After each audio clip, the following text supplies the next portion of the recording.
அந்த பொண்ணு அந்த ப்ராக்டிஸ் எல்லாம் முடிச்சதுக்கப்புறம் அவருடைய ஆசான்னு சொல்கிறாங்க, நீ எல்லாமே கற்றுக்கிட்ட, சூப்பராக பண்ணுற அப்படின்னு சொல்லி முடிச்சு ஒரு அதிர்ச்சி தகவல், அதாவது தளபதிக்கு கல்யாணம் ஆகிடுச்சு அப்படிங்கிறதையும் சொல்கிறாங்க. அவள் இதுக்காக தான் இவ்வளோ கஷ்டப்பட்டு ப்ராக்டிஸ் பண்ணியிருப்பா. பட் அவங்களுக்கே கல்யாணம் ஆகிடுச்சு அப்படின்றப்போ அவளுக்கு ரொம்ப கஷ்டமாக இருக்கும். நான் உடனே அவரை பார்க்க போகிறேன் அப்படின்னு கிளம்பிடுறா. இங்கே தளபதியோட மாளிகையில் என்ன நடக்கும் அப்படின்னா, இளவரசி வந்து தப்பிக்கிறதுக்கு பிளான் பண்ணிக்கிட்டு இருப்பாங்க, அந்த செவ்வறு ஏறி குதிச்சு போகலாம் அப்படின்ட்டு. அந்த டைமில் தளபதியும் அவருடைய ஃப்ரெண்டும் வந்துடுறாங்க. இல்லை, நான் சும்மா தான் இங்கே காற்று வாங்க தான் வந்தேன், நான் தப்பிக்கலாம் பார்க்கல அப்படின்னு சொல்லிட்டு கீழே இறங்கி வர ட்ரை பண்றாங்க. பட் அப்போ தளபதியோட ஃப்ரெண்ட் என்ன பண்றாருன்னா, அந்த ஏணியை தள்ளி விட்டுறாரு. இப்போ நீங்க என்ன காப்பாத்தலனா நான் இங்க இருந்து அந்த பக்கம் வெளியில குதிச்சிருவேன் அப்படின்னு அவங்க மிரட்டுறாங்க இளவரசி. ஆனா நீ குதிச்சாலும் பரவாயில்ல, உனக்கு கை காலே உடஞ்சாலும் பரவாயில்ல, நான் உனக்கு காப்பாத்துறதா இல்லை அப்படின்றாங்க. அதனால ஹீரோயினும் அங்க வந்து குதிக்க போறாங்க. அந்த டைம்ல கரெக்டா அந்த பொண்ணு இருக்கா இல்லையா, அனுஷ்கா ரேஞ்சுக்கு ஒரு பொண்ணு இருந்தா இல்லையா, அவள் வந்து ஹீரோயின் குதிக்கிறத பார்த்தோன்னே அவள் வேகமாக பறந்து வந்து காப்பாத்திடுறா. இளவரசி அவகிட்டே உதவி கேட்குறா, நான் இங்கேருந்து தப்பிக்கணும், எனக்கு ஹெல்ப் பண்ணுங்க அப்படின்னு சொல்லிட்டு. நம்ம இளவரசியும் பனிப்பெண் போடுற அந்த உடையில இருக்கிறதுனால அவளுக்கு எந்த ஒரு சந்தேகமும் வரவே இல்லை. அதனால அவளை வண்டிலையும் ஏற்றிக்கிறா. அதுக்கப்புறமா அந்த கோட்டையிலேருந்து தான் வந்திருக்கா அப்படின்றது தெரிஞ்சோடனே அங்கே இருக்க இளவரசி பற்றி இவ கொஞ்சம் தெரிஞ்சுக்கணும் அப்படின்னு ஆசைப்படுறா. அதனால இவகிட்ட இளவரசி பற்றி கொஞ்சம் இன்ஃபர்மேஷன்ஸ்லாம் தெரிஞ்சுக்கிறா. அவர் ரொம்ப கொடுமைக்காரி அப்படின்லாம் இளவரசி அவங்கள பற்றி அவங்களே தப்பாக அந்த பொண்ணுக்கிட்ட சொல்கிறாங்க. ஏன்னா அப்போ தான் அவன் நம்மளை காப்பாற்றுவா அப்படின்னு. பட் அவன் என்ன பண்ணிடுறானா, அப்போ நீ தான் இளவரசி பக்கம் எனக்கு ஹெல்ப் பண்ணும் அப்படின்னு சொல்லி அவளையே அந்த கோட்டைக்குள்ளே கூட்டிகிட்டு போயிடுறா. சரி, நீங்கள் வெளியவே வெயிட் பண்ணுங்கள், நான் போய் ஹீரோயின் இருக்காங்களா இல்லைன்னு ஃபஸ்ட்டு பார்த்துட்டு வரேன் அப்படின்னா அவள் ரூமுக்குள்ளே போயிடுறா, இளவரசி ரூமுக்குள்ளே. அங்கே போனதுக்கப்புறமா அவங்க ஃப்ரெண்டு கிட்ட இருக்கிற டேபிள் சேர் எல்லாத்தையும் எடுத்துருவோம், இந்த ரூம்குள்ளே யாரும் வரக்கூடாது, கதவை அடைச்சிடணும் அப்படின்னு சொல்லிட்டு இருக்கப்போ கரெக்டாக அங்கே ஹீரோ வந்துடுறாங்க தளபதி. அவர் வந்து இளவரசி எல்லா பக்கமும் தேட சொல்லுங்க, எங்கே போனாங்கன்னே தெரியல அப்படின்னு சொல்லிட்டு ஆட்கள் அனுப்பிச்சிட்டு இருக்காங்க. அந்த டைமில் இவருடைய ஃப்ரெண்டு பேசுறத கேட்டு இளவரசி ரூம்குள்ளே தான் இருக்காங்க அப்படின்றத தளபதி தெரிஞ்சுக்கிறாரு.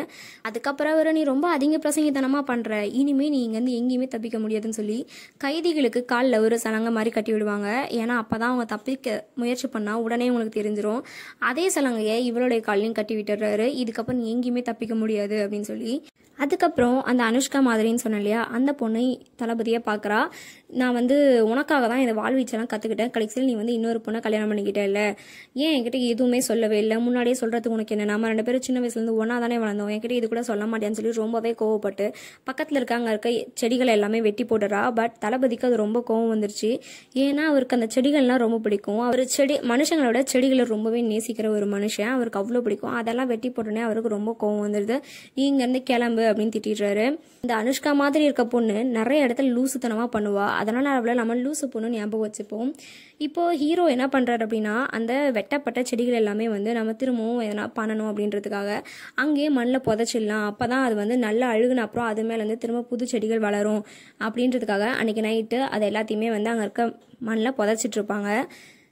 ஆனால் அவர் அதை வெறும் செடின்னு சொல்லாமல் வெட்டப்பட்ட அதனுடைய கைகள், கால்கள், தலை அப்படின்லாம் அவர் சொல்லிட்டு இருப்பார் அவர் ஃப்ரெண்டுக்கிட்ட.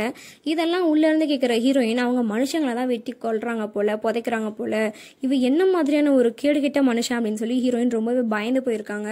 அவங்க உடனே அதெல்லாம் ஒட்டு கேட்டு ஓடி போகிறாங்க. அந்த ஓடி போகிறப்ப அந்த சலங்க சவுண்ட் ஹீரோவுக்கு கேட்டுருது. அதுக்கப்புறம் ஹீரோயின் போயிட்டு தூங்குற மாதிரி நடிக்கிறாங்க. பட் தளபதி வந்து அவங்க தூங்கலை, நடிக்கிறாங்கன்றதை கண்டுபிடிச்சிடுறாரு. சொல்லு, நீ எதுக்காக இங்கே வந்திருக்க அப்படின்னு திரும்பவும் அவர் கேட்குறாரு. உன்னை பார்த்தாலே என் மனசில் உயிரை காப்பாற்றிக்கணுன்ற அந்த 2 வார்த்தை மட்டும்தான் ஓடிட்டே இருக்கு, நீ தயவு செய்து இங்கேருந்து போகணும் ஹீரோயின் சொல்கிறாங்க. அப்போ கண்டிப்பாக இதை வச்சே நான் ஆயிரம் உண்மையை வாங்குறேன்னு சொல்லி ஹீரோயினை கூப்பிட்டு போயிட்டு பயமுறுத்துறாங்க. அதாவது அவங்க தலைமையில் வந்துட்டு ஒரு ஃப்ரூட்டை வச்சுட்டு அதை வந்து அம்பு விட்டு கரெக்டாக அடிப்பாங்க இல்லையா குறி பார்த்து. ஸோ அந்த மாதிரி அவங்கள வந்துட்டு 2 கையும் கட்டி போட்டு அவங்கள வந்துட்டு ஒரு இடத்துல நிற்க வச்சு தலைமையில் ஆப்பிள் வச்சிடுறாரு.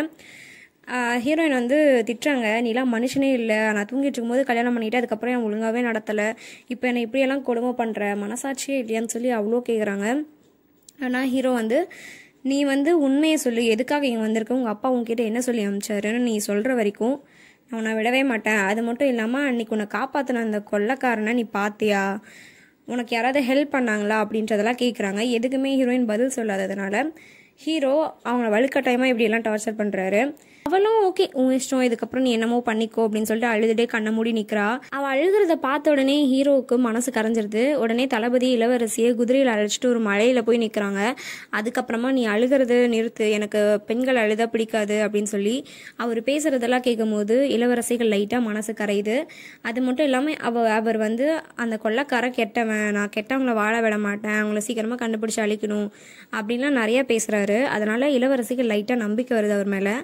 அதனால் அவங்க என்ன சொல்கிறாங்கன்னா, ஆமாம் அன்றைக்கி எனக்கு ஒருத்தர் உதவி பண்ணாங்க, ஆனால் அது யாருன்னு எனக்கு தெரியாது, நான் அவன் முகத்தை பார்க்கல அப்படின்னு சொல்லிடுறா. And at the same time அப்போ வந்து ஹீரோ மேலே அந்த ரத்த வாடை வரும். ஸோ இதே ஸ்மெல் தான் எனக்கு அங்கேயும் வந்துச்சு. அப்போ தான் எனக்கு பக்கத்தில் யாரோ இருக்கிற மாதிரி ஃபீல் ஆச்சு. ஆனால் அது நீயா இருக்க வாய்ப்பில்லை. ஆண்கள் தினமும் போர்க்களத்துக்கு போகிறாங்க, 1000 பேர் கூட சண்டை போடுறாங்க, அதனால் அவங்க உடம்புல நிறைய காயம் இருக்கும். அதனால் இந்த மாதிரி வாசம் வரதெல்லாம் வந்துட்டு சகஜம்தான், அதனால் நான் ஒன்றும் சந்தேகப்பட மாட்டேன் அப்படின்னு சொல்லிடுறா. அந்த இடத்துக்கு கரெக்டாக இளவரசியோட தம்பி வந்துடுறான். ஸோ இளவரசர் வந்த உடனே வந்து ஏன் நீங்கள் கண் முழிச்சதை என்கிட்ட சொல்லவே இல்லை, அது இல்லாமல் ஏன் எனக்கு தகவல் கொடுக்கலன்னு சொல்லி தளபதியும் திட்டிட்டு அங்கேருந்து இளவரசியை கூட்டிகிட்டு போயிடுறாங்க. இளவரசிக்காக அவன் ஒரு அழகான வீடு கட்டி வச்சிருப்பான். அவங்களுக்கு ஃபர்ஸ்ட் ஸ்டார்டிங்லேயே ஒரு மேரேஜ் கேன்சல் ஆச்சு இல்லையா, ஸோ அது கேன்சல் ஆனதுக்கப்புறம் தான் கூட கூட்டிகிட்டு போய் வச்சுக்கலாம் அப்படின்னு சொல்லிட்டு அவங்களுக்காக ஒரு அழகான வீடு கட்டி வச்சிருப்பாங்க. அந்த இடத்துக்கு கூட்டிகிட்டு வராங்க. அதை பார்த்தோன்னே ஹீரோயின் ரொம்பவே ஹாப்பி ஆயிடுறா. அங்கே போயிட்டு அவ்வளோ ஜாலியாக இருக்கா. ரொம்ப நாளைக்கு அப்புறம் நான் எனக்கு பிடிச்ச சாப்பாடுலாம் நல்லா சாப்பிட்றேன்னு சொல்லி நல்லா தின்னுக்கிட்டே இருக்கா. அதுக்கப்புறம் தளபதியை பற்றி சொல்லிக்கிட்டு இருக்கா அவங்க தம்பிக்கிட்ட. அந்த மனுஷன் சில நேரத்தில் நல்லா இருக்காரு, நல்லா இருக்கும்போது நல்லா தான் பார்த்துக்கிறான், ஆனால் சில நேரம் மோசமாக இருக்கா. அதுவும் அந்த மணமகள் அறையிலலாம் ரொம்ப மோசமாக நடந்துக்கிட்டா அப்படின்னு அவங்க தம்பிக்கு ஷாக் ஆகிடுது. நீ லூசு மாதிரி எதுவும் கற்பனை பண்ணிக்காத, எங்களுக்குள்ளே எதுவுமே நடக்கல, எனக்கு அவனை பிடிக்காதுன்னு உனக்கே தெரியும்ல அப்படின்னு சொல்லி அவங்க பேசிகிட்டு இருக்கும்போதே அங்கே தளபதி வந்துடுறாரு. நீ வந்து என் கூட தான் இருக்கணும், நம்ம 2 பேருக்கும் கல்யாணம் ஆயிடுச்சு, அதை மறந்துடாத அப்படின்னு சொல்லி தளபதி இளவரசியை அவங்க வீட்டுக்கு கூட்டிகிட்டு போயிட்டாரு திரும்ப. இந்த சம்பவத்துக்கு அப்புறம் இளவரசி மேலே கொஞ்சம் நம்பிக்கை இருக்கிறதா தளபதி அவருடைய ஃப்ரெண்டு கிட்ட சொல்லிட்டு இருக்காரு. இருந்தாலும் அவருடைய நெஞ்சில் இருக்க அந்த காயத்தை சீக்கிரமாக குணப்படுத்தணும், என்னைக்கா இருந்தாலும் இது ஆபத்து தான், யாருக்காவது தெரிஞ்சுட்டா கண்டிப்பாக சந்தேகம் வந்துடும் சொல்லி அவர் சொல்லிட்டு இருக்காரு. தளபதிக்கு இளவரசி மேலே கொஞ்சம் நம்பிக்கை வந்திருக்க இந்த டைமில் இளவரசி என்ன பண்ணுறாங்கன்னா ஒரு கடிதம் எழுதுறாங்க. தளபதியை பற்றி தப்பாக சொல்லி ஒரு கடிதம் எழுதி இதை மன்னர்கிட்ட எப்படியாவது கொண்டு போய் சேர்க்கணும், அதனால் இதை கொண்டு போய் என் தம்பிக்கிட்ட கொடுத்துரு அப்படின்னு அவங்களுடைய ஃப்ரெண்டு கிட்ட கொடுத்து அனுப்புகிறாங்க இளவரசி. அவள் அந்த பக்கம் போனோன்னே இந்த பக்கம் தளபதியோட ஆட்கள் எல்லாருமே வந்துடுறாங்க. அவங்க வந்துட்டு எங்கே உங்கள் ஃப்ரெண்டு அப்படின்னு கேட்குறாங்க. அவன் எனக்காக கிச்சனில் சாப்பாடு எடுத்துகிட்டு வர போயிருக்கான்னு சொல்லிட்டு திருன்னு முழிச்சிட்டு இருக்காங்க. அதை பார்த்தோன்னே அவங்களுக்கு டவுட் வந்துடுது. அதனால் தளபதியோட ஃப்ரெண்ட் என்ன சொல்கிறாருன்னா அடியாட்களை அனுப்பி அந்த ரூமில் செக் பண்ணிட்டு வர சொல்கிறாங்க, கிச்சனில் உண்மையிலேயே அவள் ஃப்ரெண்டு இருக்காளான்னு. ஆனால் அதுக்குள்ளே இளவரசி வந்து இல்லை, இப்போ நம்ம எப்படியா தடுத்தாகணும், இந்த நேரத்தில் நம்ம வேறு ஏதாவது குறும்புத்தனம் பண்ணணும், இல்லைனா நம்ம ஃப்ரெண்டு மாட்டிப்பா அப்படின்றதுக்காக நீங்கள் என்ன நம்ப மாட்டிங்களா, நான் அவங்க தளபதியோட மனைவி தானே, அவர் இனிமேல் எந்த பிரச்சனையும் வராதுன்னு எனக்கு நேற்று வாக்கு கொடுத்தாரு, வாங்க அவர்கிட்டயே போய் கேட்கலான்னு சொல்லிட்டு தளபதி குளிச்சுட்டு இருக்கிறது தெரியாமல் அங்கேயே போயிடுவாங்க. ஆனால் இப்போ அவங்களால அங்கேருந்து வெளியவும் போக முடியாது, உள்ளேயும் இருக்க முடியாது. வெளியே போனால் அவங்க ஃப்ரெண்டு மாட்டிப்பாங்க, உள்ளே அவர் குளிக்கிறதையும் பார்க்க முடியாது, ஒரு சங்கட்டமான நிலைமை தான். இருந்தாலும் இப்போ வெளியே போக முடியாது, அதனால் நம்ம உள்ளே இருந்துக்கலாம்னு சொல்லிட்டு என் கணவர் குளிக்கிற இடத்துல நான் இருக்கேன், இதில் என்ன பிரச்சனை அப்படின்னு சொல்லிட்டு அவருடைய ஃப்ரெண்டை வெளியே அமைச்சிடுறாங்க. அவங்க மட்டும் உள்ளே இருக்காங்க. ஆனால் ஹீரோவுக்கு அந்த பக்கமாக திரும்பி நின்றுட்டு இருக்காங்க. இப்போ எதுக்காக இங்கே வந்திருக்க, என்ன பிரச்சனை உனக்கு அப்படின்னு சொல்லி தளபதி கேட்கும்போது, இல்லை நான் உங்கள் மனைவி தானே, உங்களுக்கு ஏதாவது குறை இருக்கான்னு எனக்கு தெரியணும்ல, அதை பார்க்க தான் வந்திருக்கேன் அப்படின்னு சொல்கிறாங்க.